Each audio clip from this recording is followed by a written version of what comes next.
அட, அனைத்து செல்வங்களையும் அள்ளித்தரும் அபிராமி அந்தாதி பாடல். மொத்தம் 100 பாடல்கள். இன்று நாம் கேட்கப் போவது 96வது பாடல். எங்கும் பெருமை பெற. கோமளவல்லியை அல்லியம் தாமரை கோயில் வைகும் யாமளவல்லியை ஏதம் இலாலை எழுதறிய சாமள மேனி சகலகலா மயில் தன்னை தம்மால் ஆமளவும் தொழுவார் எழுபாருக்கும் ஆதிபரே.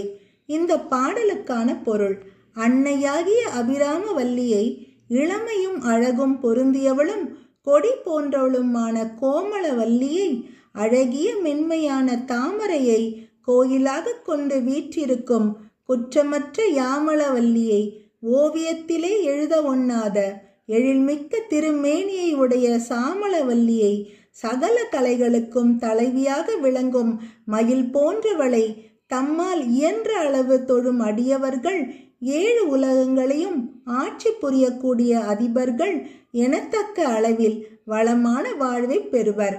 அடுத்த பாடல் 97வது பாடல். புகழும் அறமும் வளர.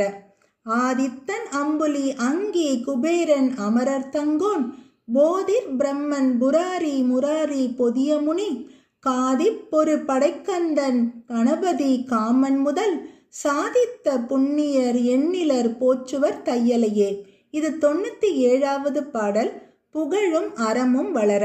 இதற்கான பொருள்: சூரியன், சந்திரன், அக்னி, குபேரன், இந்திரன், பிரம்மன், முப்புறங்களை எரித்த சிவன், முரன் என்ற அசுரனை அழித்த திருமால், அகத்திய முனிவர், தாருகன் என்ற அசுரனுடன் மோதி போர் செய்து அவனை 2 கூறாக்கி ஆட்கொண்ட கந்தன், கணபதி, மன்மதன் முதலாக புண்ணிய செயல்கள் பலவற்றை புரிந்து சாதனை படைத்தவர்களாகிய எண்ணற்றோர் அபிராமியை போற்றி வழிபட்டு வருபவர்கள் ஆவர்.